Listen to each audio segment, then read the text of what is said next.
Hello बच्चों, देखो बेटा, आज हम इस वीडियो के थ्रू 12th क्लास का एक बहुत इंपॉर्टेंट चैप्टर शुरू करने जा रहे हैं and the chapter is integration. Integration बेटा कैलकुलस का एक हिस्सा है। आपके कोर्स में जितनी भी कैलकुलस है वो दो पार्ट में डिवाइडेड है। One is differential calculus and another one is integral calculus. Differential calculus में आपके कोर्स में दो चैप्टर होते हैं जो हमने खत्म किए। पहला कॉन्टिन्यूटी एंड डिफरेंशियबिलिटी, जिसमें डिफरेंशिएशन भी हो जाता है, और दूसरा चैप्टर था एओडी, एप्लीकेशन ऑफ डेरिवेटिव्स। ये दोनों चैप्टर्स डिफरेंशियल कैलकुलस का पार्ट कहलाते हैं। और आज मैं इंटीग्रल कैलकुलस शुरू कर रहा हूं, जिसमें इंटीग्रेशन, एप्लीकेशन ऑफ इंटीग्रेशन और डिफरेंशियल इक्वेशन।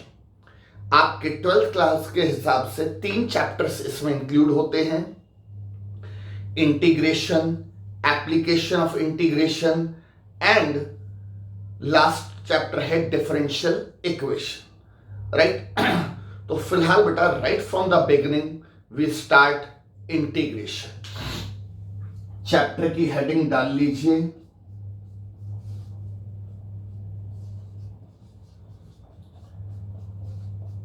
इंटीग्रेशन। ठीक है, बहुत ही प्रैक्टिस वाला चैप्टर है, अच्छी खासी इसमें प्रैक्टिस। यूजुअली देखो मैथ्स बेटा वैसी प्रैक्टिस मांगती है, इंटीग्रेशन में थोड़ा सा आपको जैसे कहते हैं एक्स्ट्रा ऑर्डिनरी प्रैक्टिस करनी पड़ेगी। मुश्किल बिल्कुल नहीं है, राइट? ऐसा बिल्कुल नहीं है। कई स्टूडेंट आप प्रीवियस जो जिस बच्चे ने 12th की उससे अगर आप पूछोगे वो बताएगा इंटीग्रेशन बहुत टफ है। नहीं, ऐसा बिल्कुल भी नहीं है। सिर्फ इंटीग्रेशन के साथ प्रॉब्लम क्या है, इसे भूलते बहुत जल्दी हैं। जहां गैप आ जाता है ना, वहां इंटीग्रेशन बहुत जल्दी भूलते हैं। तो मतलब बॉटम लाइन ये कि आप रेगुलर इंटीग्रेशन के टच में रहिए, इसके रूल्स, इसके फॉर्मूले रिवाइज करते रहिए, रेगुलर होमवर्क करिए। राइट? इन चीजों पे अगर आपने फोकस किया, क्लास बिल्कुल कोई भी किसी भी तरह की कोई क्लास मिस मत कीजिए, क्योंकि इंटीग्रेशन में कनेक्शन बहुत है, कनेक्टेड है एक दूसरे से। हर क्लास एक दूसरे से कनेक्ट है। तो जहां अगर आप बीच में से एक क्लास निकाल दो, चीजें समझ नहीं आती। 2 क्लास निकाल दो और दिक्कत है, 3 क्लास के बाद तो समझ ही नहीं आता क्या चल रहा है। तो इसलिए क्लासेस किसी भी तरह से आप इंटीग्रेशन की आप बिल्कुल मिस नहीं करेंगे। ठीक है बेटा, क्लियर है? तो चलिए right from the beginning we start integration. Very interesting topic. जैसा भी मैंने बोला बेटा, इससे घबराना बिल्कुल नहीं है, इजी है। मुश्किल बच्चे खुद बना लेते हैं। जहां होमवर्क नहीं करोगे तो आप मुश्किल बना लोगे, जहां आप क्लासेस मिस करोगे तो आप इसको मुश्किल बना लोगे। ठीक है, रिवीजन प्रॉपरली नहीं करोगे तो मुश्किल बना लोगे। राइट? बट अगर आप 2-3 बेसिक बातों पे ध्यान दो, रेगुलर अटेंडेंस, रेगुलर क्लास को अटेंड करना, रेगुलरली इसका होमवर्क करना, राइट? और इसके रूल्स और फॉर्मूलों को बस एक बार बार बार पढ़ते रहना, लिस्ट बना लेना और बार बार उन पर नजर रखना। बस इतनी सी काम है, इतनी सी बात है integration and the very interesting topic integration. Right? चलिए शुरू करते हैं। सबसे पहली बात, integration is just reverse to the differentiation. क्या मतलब? इसको आप बेटा ऐसे समझ लीजिए कि मान लीजिए ए को डिफरेंशिएट करके, ठीक है, सपोज मान लो बेटा ए को डिफरेंशिएट करके मुझे क्या आंसर मिला, बी। सपोज ऐसा होता नहीं है कि ए की डिफरेंशिएशन बी है, एक जनरल बात कर रहा हूं कि मान लीजिए ए को डिफरेंशिएट करके मुझे क्या आंसर मिला, बी। तो इस सिचुएशन में बेटा बी को इंटीग्रेट करके आपको वापस से ए मिल जाएगा। ए को अगर डिफरेंशिएट करके आपका आंसर बी आता है ना, तो बेटा बी को इंटीग्रेट करके वापस से आंसर क्या आ जाएगा, ए आ जाएगा। यानी कि integration is just reverse to the differentiation. यही कारण है कि कई बार इंटीग्रेशन को एंटी डेरिवेटिव बोला जाता है। किसी बुक में कभी आपसे वो एंटी डेरिवेटिव मांगे, anti, right, anti differentiation, anti derivative मांगे तो कंफ्यूज मत होना, ये क्या बोल रहा है एंटी डेरिवेटिव। एंटी डेरिवेटिव मतलब इंटीग्रेशन, क्योंकि इंटीग्रेशन जो है वो डिफरेंशिएशन का बिल्कुल रिवर्स है। ठीक है, ए को डिफरेंशिएट करके बी आया तो बी की इंटीग्रेशन करके वापस से ए आ जाएगा। ठीक है, बट एक छोटा सा बस पॉइंट है जिस पर थोड़ा सा ध्यान देना है, वो ये कि मान लीजिए बेटा मैं इसी सिचुएशन को थोड़ा सा और इंप्रूव करता हूं। मान लीजिए कि ए की बजाय आपको मिला होता a+5। हाँ जी बेटा, क्या मिला आपको बाय चांस? a+5। अब मैंने डिफरेंशिएट किया, चलो ठीक है, ये तो मैं मान के चल रहा हूं a की डिफरेंशिएशन b है, वो तो चलो ठीक है। 5 क्या है? प्योर कांस्टेंट, तो उसकी डिफरेंशिएशन बेटा 0 हो जाएगी। तो अगर मैं ये कंसीडर करके चल रहा हूं कि a की डिफरेंशिएशन b है, या सपोज किया हुआ है, राइट, एज्यूम है, ऐसा होता नहीं है। ठीक है, तो अगर मैं ये एज्यूम करके चल रहा हूं कि a की डिफरेंशिएशन b आ गई, तो उस सिचुएशन में अगर a+5 है तो चलो a का तो b बन गया, बट b प्योर कांस्टेंट है, 0 हो गया। अब मैंने b को इंटीग्रेट किया, मुझे a तो मिल गया, बट वो जो कांस्टेंट 5 जिसकी डिफरेंशिएशन बेटा 0 हो चुकी है, मुझे क्या मालूम कि वो क्या था? क्योंकि वो 7 था तो भी 0 हो चुका है, 11 था तो भी 0 हो चुका है, और पता नहीं था या नहीं था, राइट। तो कहने का मतलब ये है कि वो कांस्टेंट जिसकी डिफरेंशिएशन 0 हो चुकी है, हमें नहीं पता वो क्या था, राइट। तो उस बात को माइंड में रखते हुए इंटीग्रेशन में कोई भी आंसर आने के बाद, जैसे मैंने बी को इंटीग्रेट किया, आंसर ए आ गया, आंसर आने के बाद इस ए में, उस आंसर में हम बेटा कांस्टेंट, मैं नीचे लिख दे रहा हूं यहां पर, राइट, प्लस में, भैया चलो इसी के साथ लिखते हैं, प्लस कांस्टेंट, राइट। ये थोड़ा नजर ना आ रहा हो तो मैंने लिख दिया, ये क्या है इस वक्त? कांस्टेंट। ठीक है, कहने का मतलब ये है कि इंटीग्रेशन में जैसे ही आप कोई आंसर निकालेंगे, उस आंसर में क्या ऐड कर देंगे? एक कांस्टेंट, और उस कांस्टेंट को जनरली हम क्या लिख देते हैं? सी लिख देते हैं, राइट। तो प्लस मैंने क्या लिख दिया? सी, राइट। और सी को बेटा मैंने बता दिया कि सी इस वक्त क्या है? कांस्टेंट है। ठीक है, तो ये जो सी है, ये जो कांस्टेंट है, उस कांस्टेंट की कमी को पूरा करता है जिसकी डिफरेंशिएशन क्या बन चुकी है? 0। जो मुझे नजर नहीं आ रहा था कि क्या था कांस्टेंट, क्योंकि वो 0 हो चुका है, इसलिए मैं अपनी तरफ से जो भी इंटीग्रेशन का आंसर निकालूंगा उसमें हम क्या ऐड कर देंगे? प्लस सी। प्लस सी ऐड करने का पर्पस समझ आ गया? वो कांस्टेंट जिसकी डिफरेंशिएशन 0 हो चुकी थी, हमें नहीं पता वो 5 था, 5 था, 7 था, 11 था, तो हमने उसकी जगह प्लस में सी लगा दिया, राइट। आ रही मेरी बात समझ में? और आप कहें सर अगर ना होता तो एज ए सी 0 हो गया, एज ए सी क्या हो गया? 0। 0 भी कांस्टेंट है, राइट। क्लियर? आ रही मेरी बात समझ में? सारी बातों की बॉटम लाइन, इजी से इजी, टफ से टफ, एक लाइन का क्वेश्चन हो या 2 पेज का क्वेश्चन हो,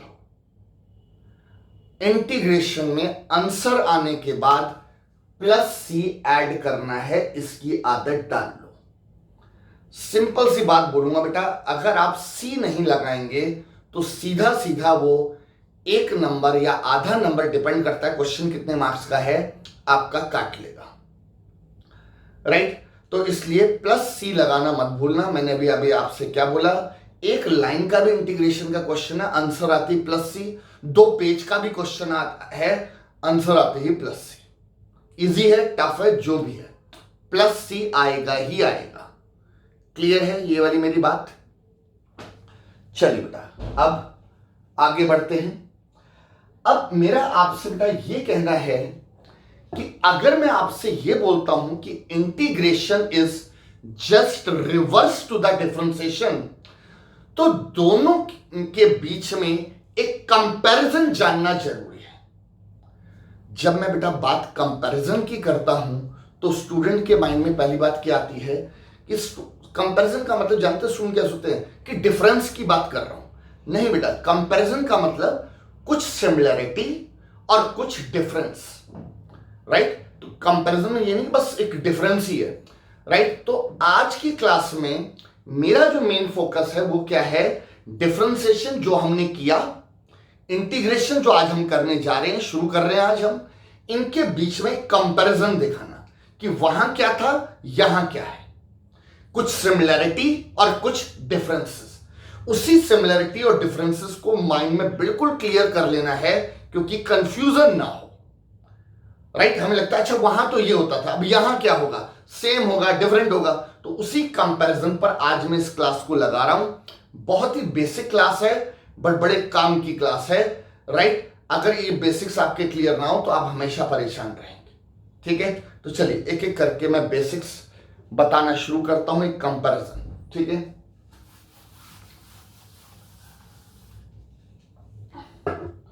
सबसे पहले इंटीग्रेशन में हम बात करते हैं पावर रूल की। हाँ जी बेटा, इंटीग्रेशन का power rule, integration of x to the power n। अच्छा हाँ, एक छोटा सा बेटा बेसिक में आपको थोड़ा सा और बता दूं इससे पहले कि मैं सीधा पावर रूल पे जाऊं। कंपैरिजन के लिए छोटा सा पॉइंट पहले और बता दूं, फिर हम शुरू करते हैं, जरा ध्यान देना। देखो बेटा, किसी भी फंक्शन को fx, ठीक है, को अगर मान लो इसको डिफरेंशिएट करना हो, याद कीजिए पूरा डिफरेंशिएशन का चैप्टर कर चुके हो आप। अगर किसी भी फंक्शन को डिफरेंशिएट करना हो तो उसके लिए हमारे पास एक सिंबल होता था d/dx। अगर मैं किसी फंक्शन के बाहर d/dx लगा दूं तो अब आपको इसका मतलब पता है। इसका मतलब यह है कि इस फंक्शन को डिफरेंशिएट करना है विद रिस्पेक्ट टू x। बताइए d/dx है, अगर यहां x है तो differentiation with respect to x हो रही है। कल को d/dy हो तो differentiation with respect to y होती है, इतना तो पता है आपको, ठीक है, राइट। तो कहने का मतलब यह है कि this is what symbol of differentiation, ठीक है। तो अगर मैं किसी फंक्शन के आगे ये लिख देता हूं तो मुझे बोलने की जरूरत नहीं है कि क्या करना है, पता है कि इसका मतलब इसे डिफरेंशिएट करना है और इसी में छिपा हुआ है कि किसके रिस्पेक्ट में करना है। d/dx, x ने बताया डिफरेंशिएट करना है with respect to x, right. अब जरा देखते हैं इंटीग्रेशन में क्या होता है। मान लो बेटा किसी फंक्शन को हमें इंटीग्रेट करना है, राइट। तो इस सिचुएशन में ध्यान देना बेटा, इस सिंबल पे बेटा ध्यान दो। This is a symbol of integration. किसी भी फंक्शन के आगे ये सिंबल लग गया, इसका मतलब कि उस फंक्शन को हमें क्या करना है, इंटीग्रेट करना है। This is a symbol of integration, right. और साथ ही साथ इस फंक्शन के बाद में जो भी फंक्शन है जैसे इंटीग्रेट करना है, इस फंक्शन के बाद में आपको dx लिखना है या dy लिखना है या dt लिखना है, जो क्या इंडिकेट करेगा विद रिस्पेक्ट टू को, कि इंटीग्रेशन कौन से वेरिएबल के रिस्पेक्ट में हो रही है। तो ध्यान देना, this is what sign of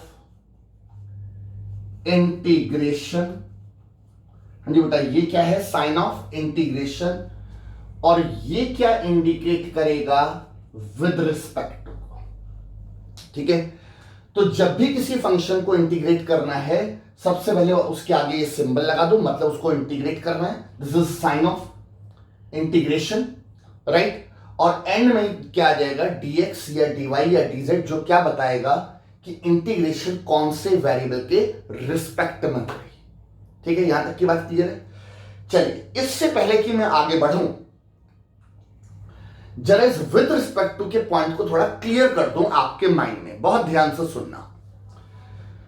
पूरी डिफरेंशिएशन आपने कर लिया, ऐसा हो ही नहीं सकता कि वो आपको ये ना बताए कि डिफरेंशिएशन कौन से वेरिएबल के रिस्पेक्ट में करनी। चेक कर लो बेटा, कभी पूरी डिफरेंशिएशन आपने कर ली, ऐसा हो ही नहीं सकता कि यह ना बताया जाए कि डिफरेंशिएशन कौन से वेरिएबल के रिस्पेक्ट में करनी। जरूर बताता है, चाहे वो बताने का तरीका अलग अलग हो सकता है। कई बार वर्ड्स में बोल देता है कि डिफरेंशिएट करो विद रिस्पेक्ट टू एक्स, कई बार ऐसे वर्ड्स में बोल देता है कि हमें डिफरेंशिएट करो विद रिस्पेक्ट टू एक्स।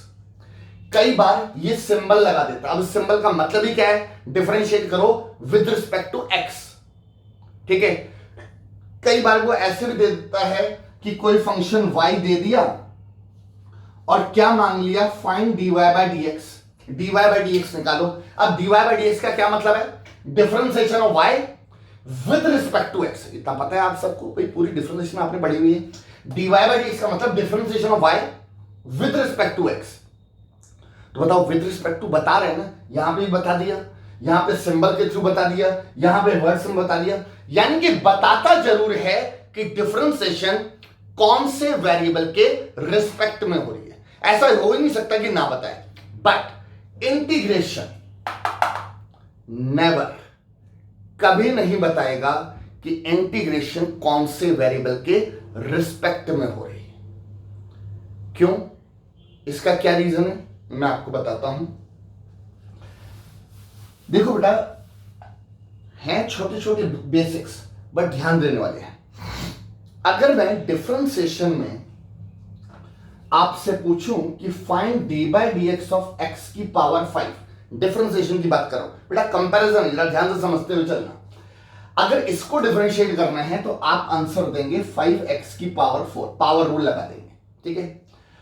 अगर मैं आपसे बोलूं d by D x of y की पावर 5, आप मना नहीं करेंगे कि ये डिफरेंशिएट नहीं हो सकता, माना ये फंक्शन y में है और रिस्पेक्ट कौन है, x, हो जाएगा। बस चेन रूल की नॉलेज होनी चाहिए। आप चेन रूल की नॉलेज हो तो पहली बात तो y की पावर 5 को आप क्या लिखोगे, 5y की पावर 4।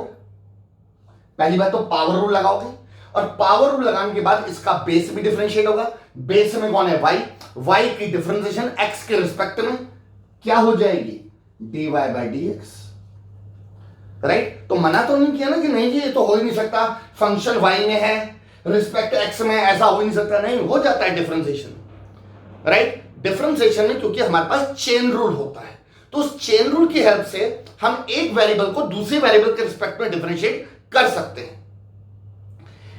इंटीग्रेशन में कोई चेन रूल नहीं होता, और इंटीग्रेशन में बेटा चेन रूल ना होने का सबसे बड़ा इंपैक्ट यही है।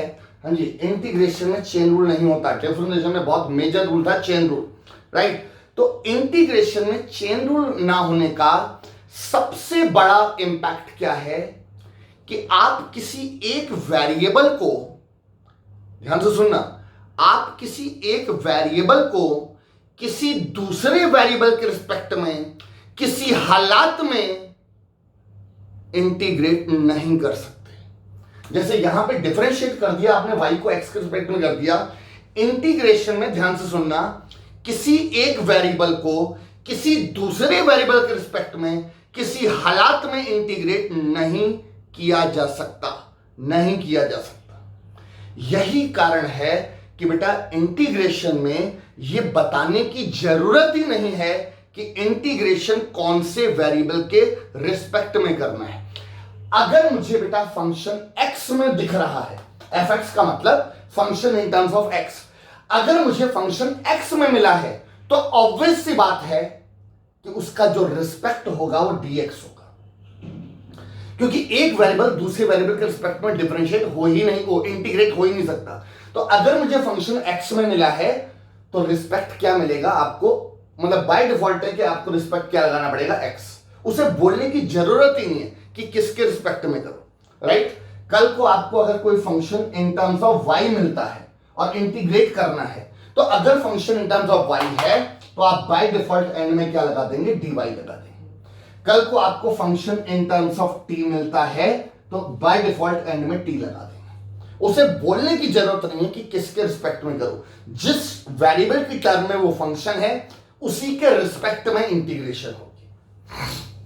और अगर आप ये सोचते हैं, किसी के माइंड में आ सकता है कि एक ही क्वेश्चन में मुझे x वेरिएबल भी मिल जाए, y वेरिएबल भी मिल जाए, दो वेरिएबल मुझे उसके अंदर मिल जाए, उसे इंटीग्रेट करने को आ जाए, तब क्या करेंगे? नहीं होगा बेटा ऐसा।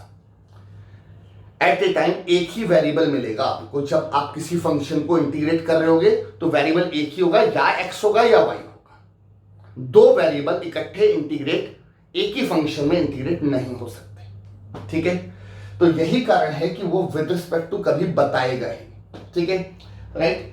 ये जो मैंने सारी बातें बताई, इसको अगर मुझे थोड़ा सा क्लियर करना हो, अभी अभी जो मैंने विद रिस्पेक्ट टू के बारे में बताया, इसमें अगर थोड़ी सी और क्लियरिटी लानी हो आपके माइंड में, तो एक क्वेश्चन का सॉल्यूशन नहीं करा रहा है, बस सिर्फ क्वेश्चन दिखा रहा हूं। मान लीजिए क्वेश्चन आता है integrate x square plus sine x. बस कुछ नहीं बोलेगा किसके रिस्पेक्ट में करो, बस बोलेगा इंटीग्रेट करो। तो जब आप बेटा उसका सॉल्यूशन करोगे तो दो काम आपको अपने आप कर लेने हैं, सोचना ही नहीं इधर उधर। पहली बात तो ये कि फंक्शन को बेटा कॉपी करके उसके आगे इंटीग्रेशन का सिंबल लगा दो, क्योंकि इंटीग्रेट करना है, और क्योंकि ये फंक्शन एक्स में है तो एन में dx लगा देना। इतना काम सबसे पहले करना है। बाकी इंटीग्रेशन कैसे करेंगे वो तो अभी आगे सिखाऊंगा, बहुत कुछ सीखना है, राइट, कि ये कैसे इंटीग्रेट होगा, वो सब चीजें अभी आगे चल के सीखोगे। बट इतनी सी बात समझ आ गई कि जब भी आप कोई होमवर्क करोगे, घर पे जो होमवर्क करोगे या एग्जाम में, जब वो ऐसे बोलेगा कि इंटीग्रेट दिस, तो आपको अपने आंसर शीट में एग्जाम की बात कर रहा हूं, और अपने रजिस्टर में जब आप होमवर्क करोगे तो बस क्या करना है, फंक्शन को कॉपी करके उसके आगे इंटीग्रेशन का सिंबल लगा लो और एंड में dx लगा दो। बाकी आगे देखा जाएगा कैसे इंटीग्रेट करना है। तो आई होप ये छोटा सा पॉइंट था, बट ध्यान देने वाला था, मैंने क्लियर कर दिया, ठीक है। डिफरेंशिएशन इंटीग्रेशन में कंपैरिजन, ठीक है। चलिए अगला, अब हम आते हैं किस पर? पावर रूल, इंटीग्रेशन का पावर रूल, ठीक है। इंटीग्रेशन का बेटा पावर रूल यानी कि x to the power n को इंटीग्रेट करना। अब आपने नोटिस किया x की पावर n को इंटीग्रेट करना, मैंने इंटीग्रेशन का सिंबल लगा दिया और एंड में dx लगा दिया, ठीक है। अब याद करो बेटा जरा डिफरेंशिएशन में d by D x of x की पावर n, राइट। x की पावर n की डिफरेंशिएशन क्या होती थी?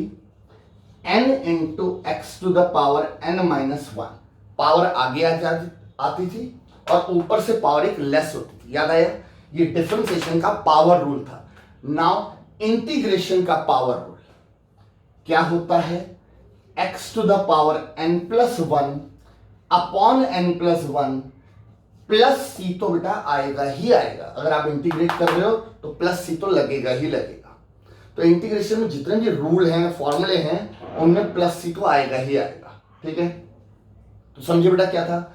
जो भी पावर है उसमें वन ऐड कर दो और जो नई पावर है उससे डिवाइड कर दो, ठीक है। क्लियर है? This is the power rule. But अब ध्यान से बेटा सुनते जाना, बहुत चीजें समझने वाली हैं। डिफरेंशिएशन का बेटा जो पावर रूल था ना, वो बहुत ही ज्यादा फ्लेक्सिबल होता है। फ्लेक्सिबल का मतलब जहां मर्जी लगा दो, ठीक है। क्या मतलब? अगर x टू द पावर 6 को डिफरेंशिएट करना है, लगा दो पावर रूल, ठीक है। डिफरेंशिएशन की बात कर रहा हूं, राइट।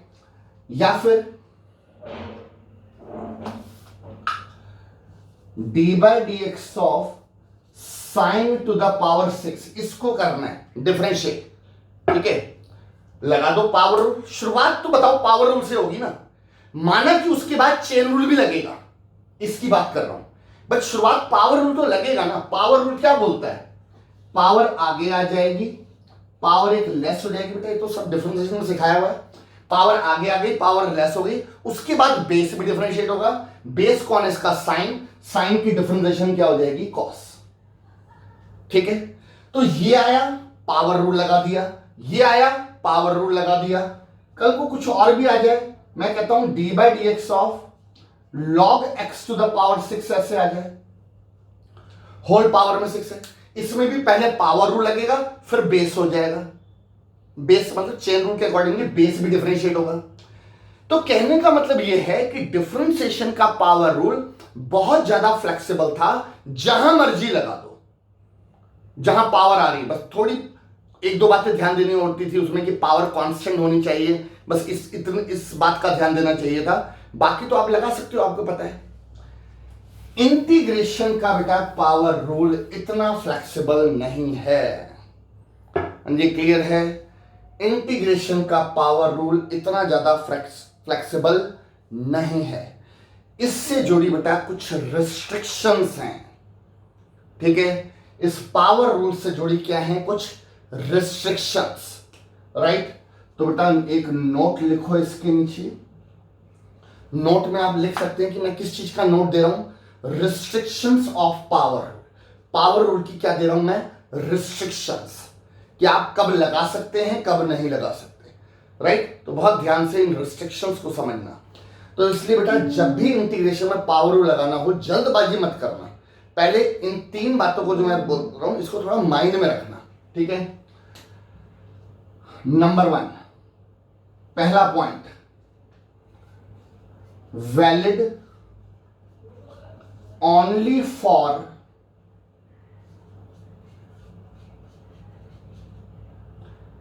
algebraic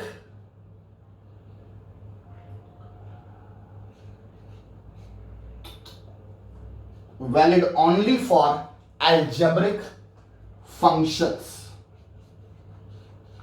ठीक है, valid only for algebraic functions, ठीक है, राइट। तो इंटीग्रेशन का बेटा पावर रूल ध्यान देना, valid only for algebraic function, सिर्फ अलजेब्रा के लिए वैलिड है, मतलब trigo, log, inverse, exponential, never. Algebra समझते हैं ना, ठीक है। 5 फंक्शंस होते हैं हमारे पास मैथ्स में, ठीक है, जो मेन फंक्शंस हैं। ट्रिगो में आप नहीं लगा सकते, लॉग में नहीं लगा सकते, इनवर्स में नहीं लगा सकते, एक्सपोनेंशियल में नहीं लगा सकते, सिर्फ बचता क्या है, अलजेब्रा। तो पहली बात तो ये कि valid only and only for algebraic function, सिर्फ अलजेब्रा के लिए वैलिड है। ट्रिगो, लॉग भूल जाओ, इतनी मेजर मिस्टेक मत कर देना, नहीं लगा सकते आप। बताइए, पहली रिस्ट्रिक्शन समझ आ गई। दूसरी restriction, base of algebraic, base of algebraic function must be linear। ये भी एक इंपॉर्टेंट बात है, अलजेब्रा तो होना ही चाहिए, अलजेब्रा तो होना ही चाहिए, उसका जो बेस है, ये बेटा ध्यान रखना, उस अलजेब्रिक फंक्शन का जो बेस है मस्ट बी लीनियर। लीनियर का मतलब उसकी डिग्री 1 होनी चाहिए, ठीक है। अभी बताता हूं, सारी चीजें सब क्लियर भी करूंगा मैं आपके, ठीक है। तो पहली बात, valid only for algebraic function, trigo, log में बिल्कुल नहीं लगा सकते।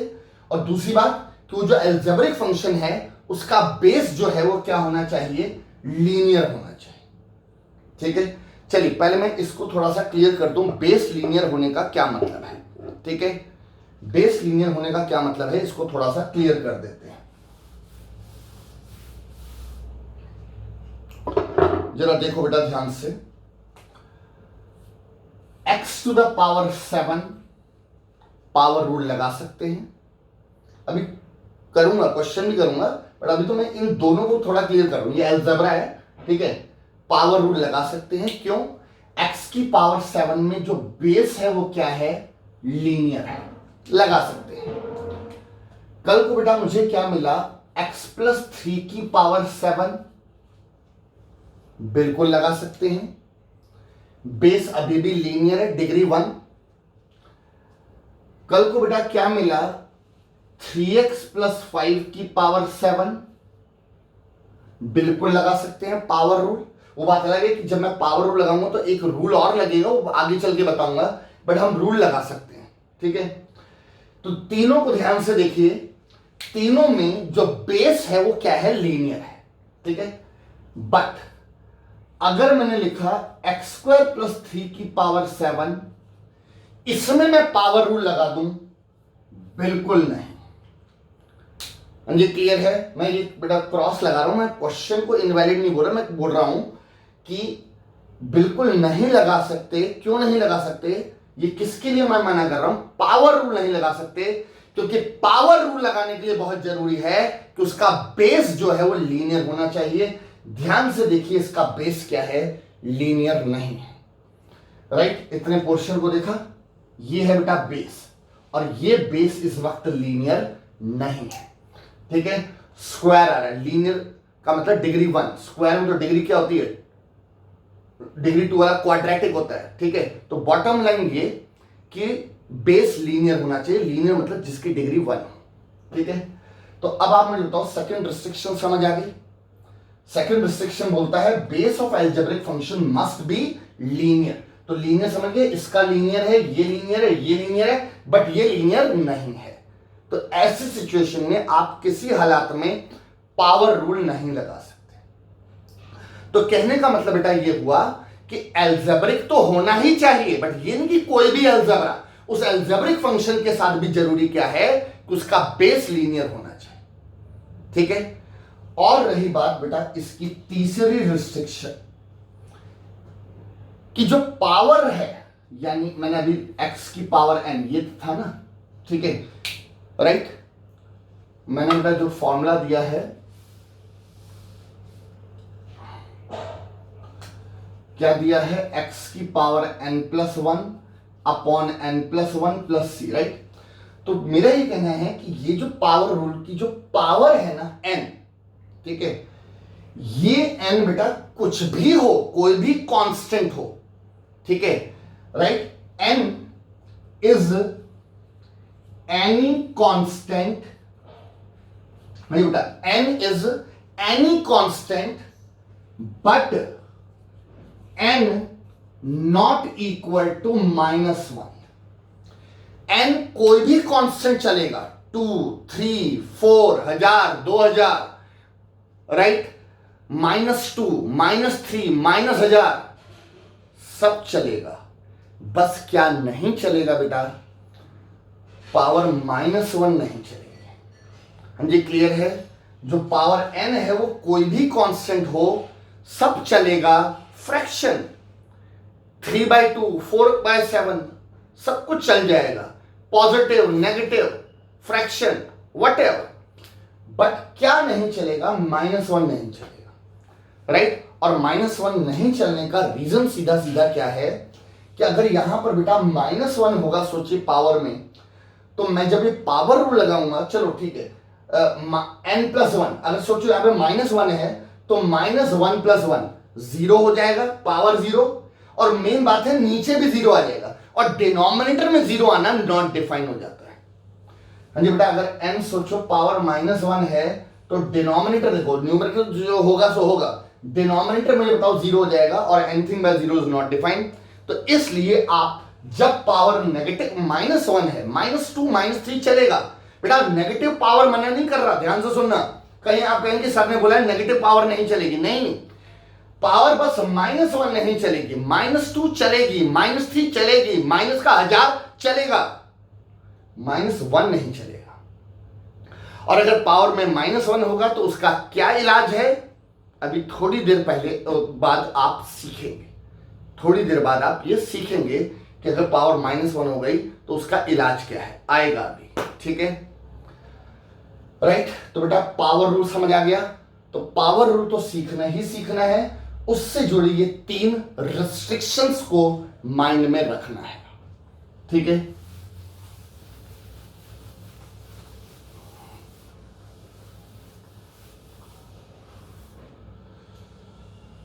चलिए, इस पावर रूल को थोड़ा बहुत क्लियर करने के लिए हम कुछ एग्जांपल्स ले लेते हैं। जैसे कि x⁴ क्या हो जाएगा, x⁴ 8/8 + c। बेटा पावर में 1 ऐड कर दिया और जो नई पावर आई उससे डिवाइड कर दिया, ठीक है। X to the power -3, power negative हो कोई प्रॉब्लम नहीं, -1 नहीं होनी चाहिए। इसमें बेटा 1 ऐड करेंगे तो क्या आएगा, -2 बाय -2 प्लस सी। और जनरली हम नेगेटिव पावर में आंसर नहीं छोड़ते, तो आप नेगेटिव पावर को नीचे लाकर बेटा पॉजिटिव कर सकते हैं। माइनस को आप यहां लगा लो, ये वाला माइनस यहां लगा दिया, नेगेटिव पावर नीचे लाके पॉजिटिव प्लस सी। ठीक है, अगला example x to the power 3/2। ठीक है, 3/2 कांस्टेंट है बेटा, 3/2 में 1 ऐड करेंगे तो x की पावर क्या हो जाएगी, 5/2। 3/2 में 1 ऐड करेंगे 5/2, और जो नई पावर है उससे डिवाइड करेंगे तो डिवाइड होगा 5/2 से, या यूं कह लीजिए कि 2/5 आ जाएगा रेसिप्रोकल होके। बेटा 2/5 समझ आ गया। 3/2 में 1 ऐड किया, पावर 5/2, डिवाइड भी 5/2, और 5/2 का रेसिप्रोकल 2/5। ठीक है, कंक्लूजन ये निकला, पावर बेशक पॉजिटिव है, पावर बेशक नेगेटिव है, पावर बेशक फ्रैक्शन में है, कोई प्रॉब्लम नहीं है। ठीक है, बस पावर नेगेटिव -1 नहीं होनी चाहिए। ठीक है, ये छोटे छोटे एग्जांपल्स हैं बेटा, इस पॉइंट ऑफ व्यू से नहीं, अभी एग्जामिनेशन पॉइंट ऑफ व्यू से क्वेश्चन अभी दूर की बात है, पहले छोटे छोटे बेसिक्स क्लियर करो। ठीक है, ऐसे ही अगर मैंने आपको दिया 1/x टू द पावर 7, तो वही डिफरेंशिएशन वाली बात कि अगर 1/x की पावर 7 है तो आप इसे x की पावर -7 लिखेंगे, राइट। ओ सॉरी, 1/x की पावर 7 को आप x टू द पावर -7 लिखेंगे, पहले s लिखेंगे, और आप पावर रूल लगाएंगे तो -7 में बेटा 1 ऐड करेंगे तो -6 बाय -6 प्लस c, और ये आ जाएगा माइनस का 1/6 x to the power 6 plus c। ठीक है, ये क्लियर है, आ रहा है समझ में। 1/x की पावर 7 में जो आपने काम किया, कल को बेटा ये 1/x की पावर 2 आ गया तो भी यही काम करेंगे। क्या लिखेंगे, x की पावर -2, पावर में बेटा 1 ऐड करेंगे तो x की पावर -1, इसमें 1 ऐड करती -1 बाय -1 प्लस c, सिंप्लीफाई करके माइनस का 1/x प्लस c। ठीक है, आ रहा है समझ में। बट जरा ध्यान से बेटा तीनों का कंपेरिजन देखना। 1/x की पावर 7 मिला, मैंने ये किया, पावर रूल लगा दिया। 1/x² मिला, मैंने ये किया, पावर रूल लगा दिया। 1/x मिला, हाँ जी बेटा 1/x मिला, तो ये वाला काम अब आप नहीं कर सकते। क्यों नहीं कर सकते, राइट। बहुत ध्यान देना एक एक बेसिक्स पर कि यहां ठीक है, यहां ठीक है, यहां क्यों मना कर रहे। फर्स्ट थॉट आपके माइंड में क्या आएगी, इन दोनों को सीखने के बाद इस क्वेश्चन को करते वक्त फर्स्ट थॉट आपके माइंड में क्या आएगी कि इसे x की पावर -1 लिख लो। यही सोचोगे ना कि इसको ये लिख लो, और ये लिखने के बाद पावर रूल लगा दो। नहीं लगा सकते बेटा, क्योंकि पावर रूल लगाने के लिए पावर -1 नहीं होनी चाहिए, राइट। तो इस वाले क्वेश्चन में अगर ये काम करने की कोशिश की तो गलत हो जाएगा, राइट। आ रही मेरी बात समझ में। तो फिर अब आप पूछेंगे कि सर फिर 1/x की इंटीग्रेशन करनी कैसे है, राइट। आपके माइंड में यही आएगा कि सर 1/x की इंटीग्रेशन फिर करें कैसे, राइट। तो बेटा 1/x की इंटीग्रेशन मैं आगे चल के चलो दोबारा लिखवाऊंगा, मैं इसी वक्त थोड़ा बता दूं कि 1/x की integration is log x plus c, और इस x के साथ अगर आप मॉडुलस लगा दो तो चलो थोड़ी देर के लिए मैं मॉडुलस हटाता हूं। अभी आप सोचो कि 1/x की इंटीग्रेशन log x कहां से आ गई। वो इसलिए आ गई बेटा क्योंकि log x की डिफरेंशिएशन क्या होती है, याद कीजिए। log x की डिफरेंशिएशन इज 1/x, और इंटीग्रेशन डिफरेंशिएशन का उल्टा है। अगर log x की डिफरेंशिएशन 1/x है तो इसका मतलब 1/x की इंटीग्रेशन log x होगी।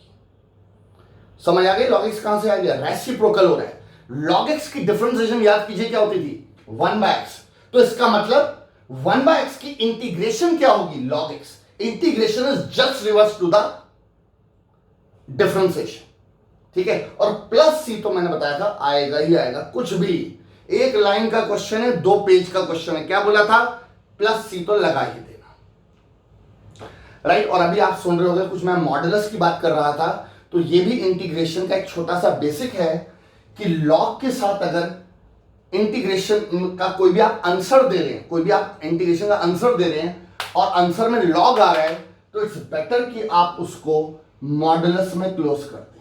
इसका रीजन मैं चलो कभी आगे किसी और चीज के साथ आराम से समझाऊंगा, बट एक छोटी सी बात याद रखो कि इंटीग्रेशन में अगर कोई आंसर आप इन टर्म्स ऑफ लॉग दे रहे हैं, इंटीग्रेशन में अगर आप कोई answer in terms of log दे रहे हैं, तो इट्स बेटर कि आप लॉग के साथ मॉडुलस लगा दो। मॉडुलस वैसे तो ये बताता है कि लॉग किसी नेगेटिव वैल्यू के लिए डिफाइन नहीं है।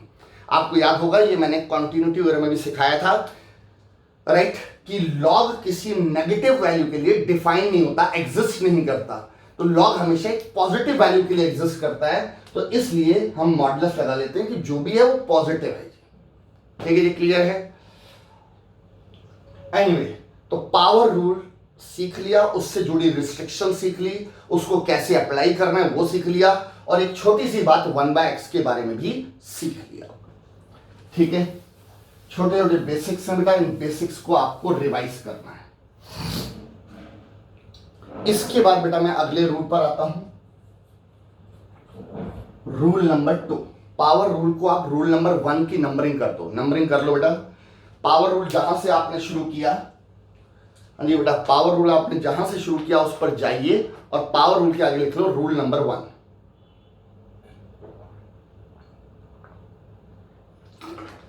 Right, and now rule number 2, integration of constant.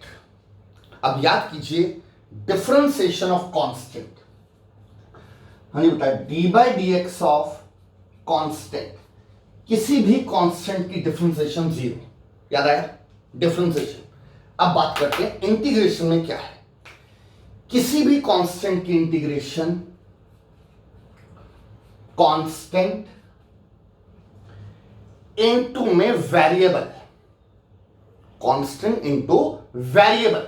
आप कहेंगे सर कौन सा वेरिएबल, जिसके रिस्पेक्ट में इंटीग्रेशन हो रही है। अगर इंटीग्रेशन x के रिस्पेक्ट में हो रही है तो कांस्टेंट इनटू x और प्लस सी तो आएगा ही आएगा। हाँ जी, क्लियर है। प्योर कांस्टेंट की डिफरेंशिएशन 0, बेटा कांस्टेंट की इंटीग्रेशन, हाँ जी, कांस्टेंट की इंटीग्रेशन कांस्टेंट इनटू x। ठीक है, और x ही क्यों, y क्यों नहीं, क्योंकि बेटा यहां पे dx है। कल को यहां पे dy होगा तो कांस्टेंट इनटू y, dt होगा तो कांस्टेंट इनटू t, और प्लस सी तो हर एक हालात में आएगा ही आएगा। चलिए अभी मैं थोड़ी देर बाद इस पर एग्जांपल लेता हूं, बट इसी वक्त रूल नंबर 3 भी सीख लेते हैं।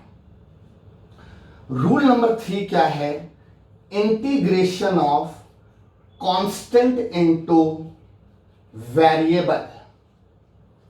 ठीक है, मैंने क्या बोला था, डिफरेंशिएशन से कंपेयर करते हुए चलना। ठीक है, डिफरेंशिएशन का पावर रूल मैंने याद दिलाया, इंटीग्रेशन का पावर रूल सिखाया, कंपैरिजन देख लिया। डिफरेंशिएशन का कांस्टेंट वाला रूल याद दिलाया, इंटीग्रेशन का कांस्टेंट रूल सिखा दिया, कंपैरिजन देख लिया। अब बात करते हैं, डिफरेंशिएशन में भी ऐसा ही रूल आता था, constant into variable. Constant into variable की डिफरेंशिएशन बेटा याद कीजिए, बहुत जगह यूज किया आपने। कांस्टेंट इनटू वेरिएबल की डिफरेंशिएशन में क्या होता था, कांस्टेंट बाहर और डिफरेंशिएशन किसकी होती थी, वेरिएबल की।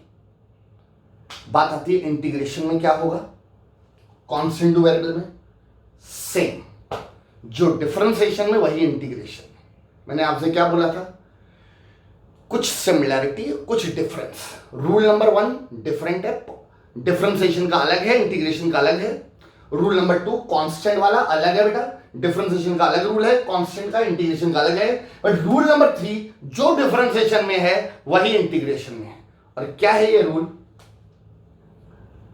कि बेटा कांस्टेंट जो है वो बाहर आ जाएगा, कांस्टेंट बाहर, और इंटीग्रेशन जो है वो सिर्फ किसकी होगी, वेरिएबल की। राइट, कुछ सिमिलरिटी कुछ डिफरेंसेस माइंड में क्लियर करिए, राइट। जैसा डिफरेंशिएशन में होता था वैसे इंटीग्रेशन में कांस्टेंट इनटू वेरिएबल में कांस्टेंट बाहर, इंटीग्रेशन वेरिएबल की, ठीक है।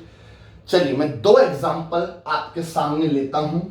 एक मैंने लिया इंटीग्रेशन ऑफ 3, एक मैंने लिया इंटीग्रेशन ऑफ 3 sin x।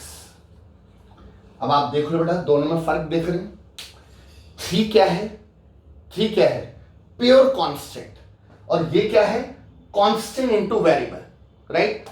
तो जो प्योर कांस्टेंट है वो रूल नंबर 2 में चला गया। कांस्टेंट का क्या होता है? Constant into x. तो बेटा 3 की इंटीग्रेशन क्या हो जाएगी? 3x। हाँ जी, कांस्टेंट की कांस्टेंट इनटू एक्स, और एक्स ही क्यों? क्योंकि रिस्पेक्ट dx है, तो 3 की 3x प्लस सी, राइट। ये तो बेटा आएगा ही आएगा, प्लस सी तो आने ही आने। और अब जरा इसकी इंटीग्रेशन देखते हैं। आप बेसिक इसके नीचे लिख लेना, वहां साइड में जगह है नहीं है, आप इसके नीचे लिख लेना। मैं लिख रहा हूं वहां पे कि अगर मुझे इंटीग्रेशन ऑफ क्या करना हो, 3 sin x, हाँ जी 3 sin x, 3 into sine x, and में dx तो आता ही आता है। तो ये कौन से रूल में आ गया? Constant into variable.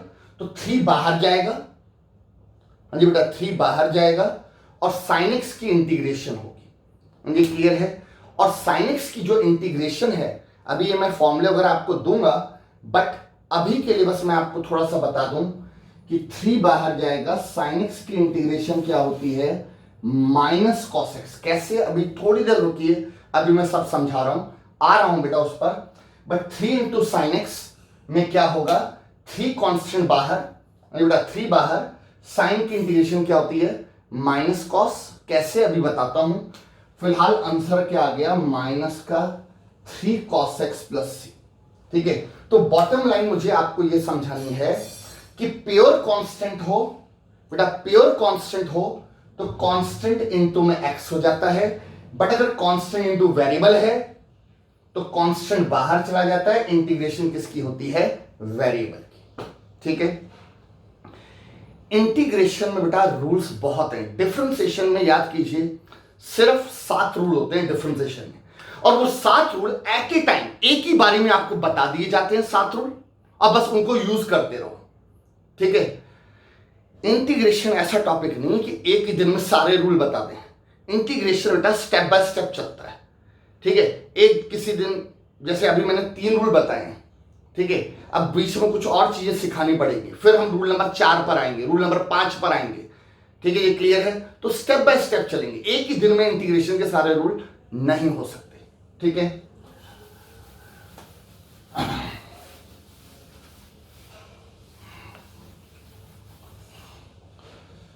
Right, clear है?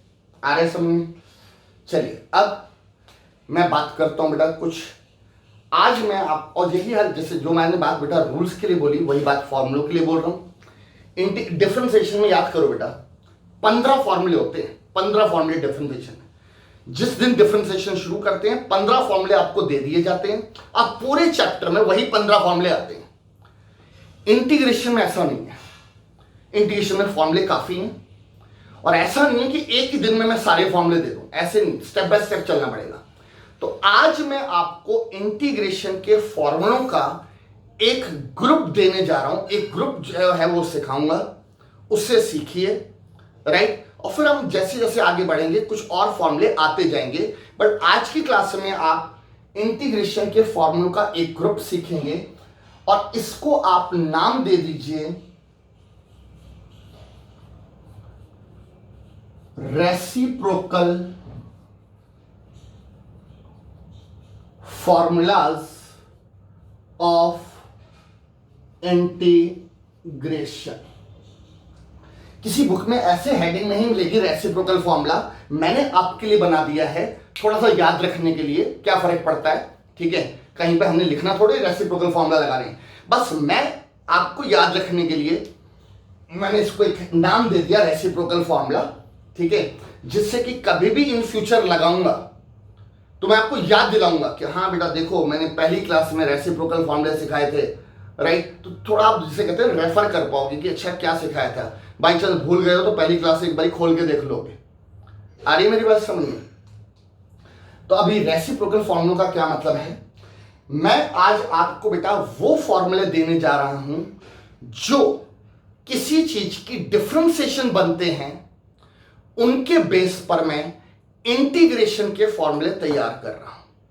ठीक है, अभी मैंने बताया ना ए की डिफरेंशिएशन बी, तो बी की इंटीग्रेशन ए, तो मैं उसी रेसिप्रोकल बेसिस पर आपके लिए फॉर्मूले तैयार कर रहा हूं। ठीक है, कि जो किसी की डिफरेंशिएशन बनते हैं उनको याद करते हुए, उनको रिमाइंड करते हुए मैं उसी से इंटीग्रेशन का फॉर्मूला तैयार कर रहा हूं, इसलिए मैंने नाम दे दिया रेसिप्रोकल फॉर्मूला। ठीक है, ये हेडिंग बेटा डाल के रखना। अब आप इस हेडिंग के नीचे क्या करें कि एक पार्टीशन कर लीजिए बेटा। पार्टीशन में एक तरफ आप लिख लो डिफरेंशिएशन, एक तरफ आप लिख लो इंटीग्रेशन। मैं डिफरेंशिएशन को याद दिलाता हुआ इंटीग्रेशन के लिए आपके लिए फॉर्मूले तैयार कर रहा हूं। Number 1, D by D x of sine x. याद कीजिए बेटा, साइन एक्स का डेरिवेटिव क्या होता था, कॉस एक्स। तो उसको माइंड में रखते हुए हम क्या बोलेंगे कि कॉस एक्स की जो इंटीग्रेशन है वो क्या होगी, साइन एक्स प्लस सी तो आएगा ही आएगा। हाँ जी बेटा, साइन एक्स की अगर डिफरेंशिएशन कॉस होती है तो इसका मतलब कॉस की जो इंटीग्रेशन है वो क्या होगी, साइन, रेसिप्रोकल। ठीक है, और प्लस सी तो आपको पता ही है कि वो तो उसके बिना तो काम चलेगा ही नहीं। ठीक है, number 2, D by D x of cos x. Cos x का डेरिवेटिव क्या होता है, माइनस साइन एक्स। ठीक है बेटा, मेरे इसको लिखने से पहले एक बार देख लो, फिर नोट करना, रुकना 1 मिनट। ठीक है, कॉस एक्स का डेरिवेटिव माइनस साइन एक्स होता है, तो हम ये बोल सकते हैं रेसिप्रोकल बेसिस पर कि माइनस साइन एक्स की जो इंटीग्रेशन है वो कॉस एक्स होगी। बताओ, कॉस का डेरिवेटिव अगर माइनस साइन है तो इसका मतलब माइनस साइन एक्स की इंटीग्रेशन कॉस एक्स होगी। बिल्कुल ठीक है, बट जब हम इस चीज को एज ए फॉर्मूला याद करेंगे, जब इस चीज को एज ए फॉर्मूला याद करेंगे तो बेटा मैं साइन एक्स की इंटीग्रेशन को रटूंगा। साइन एक्स की इंटीग्रेशन रटी जाती है, अब ये थोड़ा कि आप माइनस साइन एक्स की इंटीग्रेशन रटोगे, राइट। तो इस बात को माइंड में रखते हुए मैं ये जो माइनस साइन है इसको उस साइड शिफ्ट कर देता हूं। तो माइनस साइन अगर इस साइड शिफ्ट हो जाएगा तो साइन एक्स की इंटीग्रेशन क्या आएगी, माइनस कॉस एक्स, और प्लस सी तो आएगा ही आएगा। समझिए बेटा, एक्चुअल में माइनस साइन एक्स की इंटीग्रेशन कॉस एक्स थी, राइट। माइनस यहां था, इंटीग्रेशन कॉस थी, पर जब मैं फॉर्मूला रटूंगा तो मैं साइन की इंटीग्रेशन रटूंगा, तो मैंने माइनस साइन शिफ्ट कर दिया और प्लस सी तो आएगा ही आएगा। और अभी थोड़ी देर पहले एक एग्जांपल में याद है साइन की इंटीग्रेशन माइनस कॉस मैंने लिखी थी, यही रीजन है बेटा। Number 3, D by D x of tan x। tan x का डेरिवेटिव बेटा क्या होता है, sec स्क्वायर x, राइट। तो बेटा sec स्क्वायर x की जो इंटीग्रेशन है वो क्या हो जाएगी, tan x प्लस सी। tan x का डेरिवेटिव अगर sec स्क्वायर, तो sec स्क्वायर का integral tan x। Number 4, D by D x of cot x क्या होता है बेटा, minus cos x square x, right.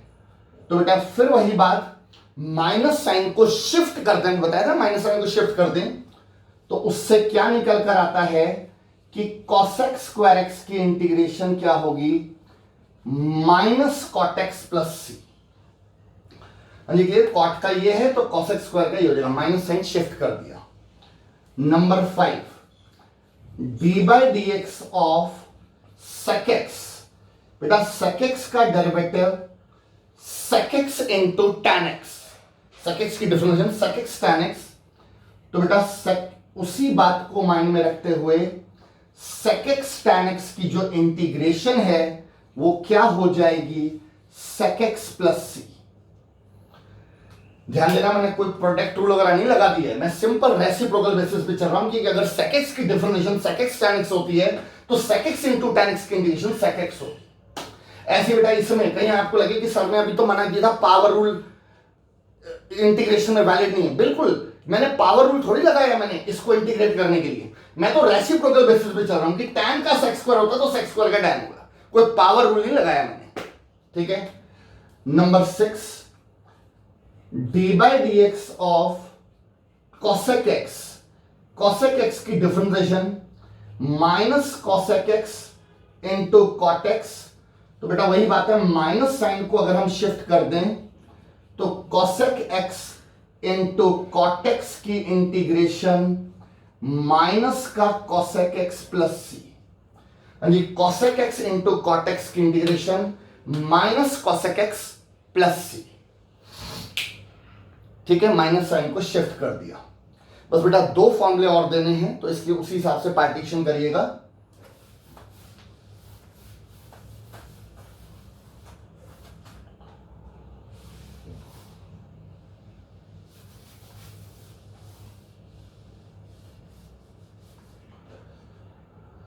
Right, number 7, D by D x of log x, अभी वैसे थोड़ी देर पहले डिस्कस किया था, log x की डिफरेंशिएशन बेटा 1 बाय x, तो जस्ट कीप इन माइंड कि 1 बाय x की इंटीग्रेशन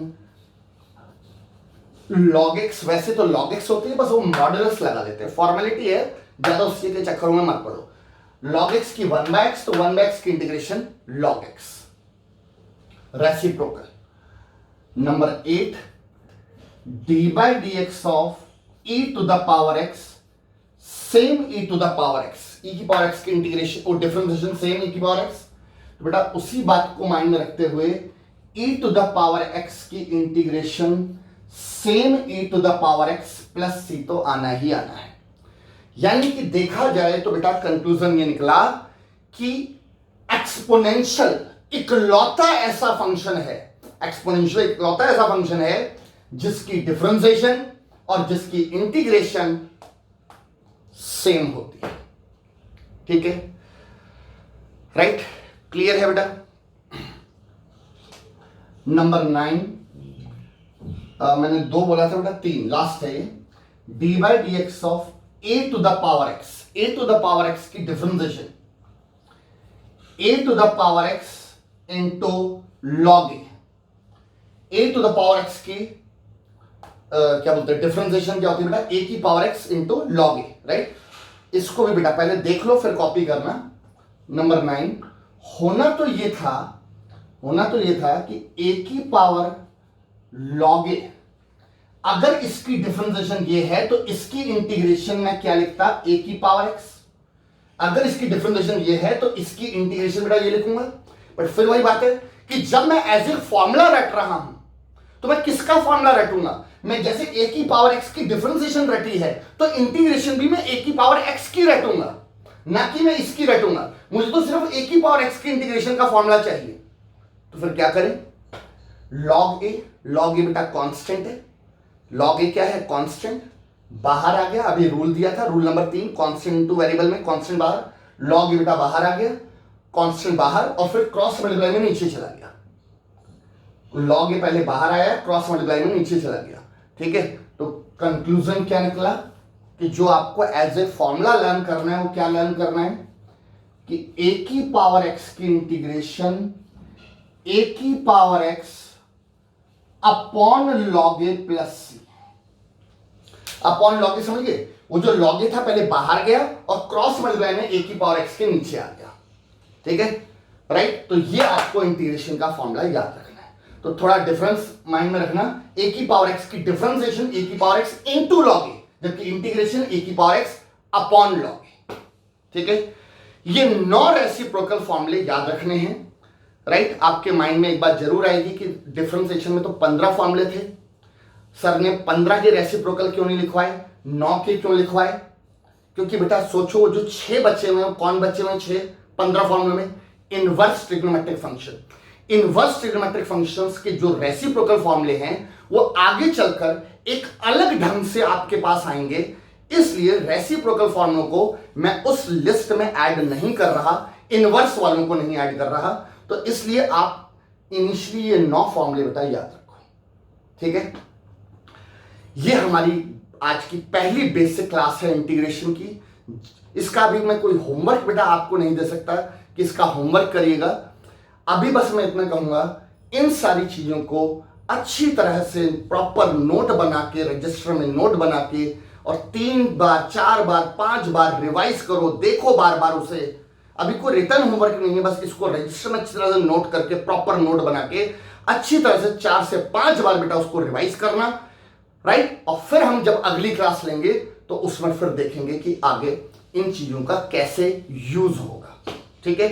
तो चलिए बेटा, आज की क्लास के इस वीडियो को हम यहीं खत्म करते हैं। नेक्स्ट क्लास में हम आगे प्रोसीड करेंगे, बट इनको अच्छी तरह से बेटा रिवाइज जरूर कर लीजिएगा। थैंक यू बेटा।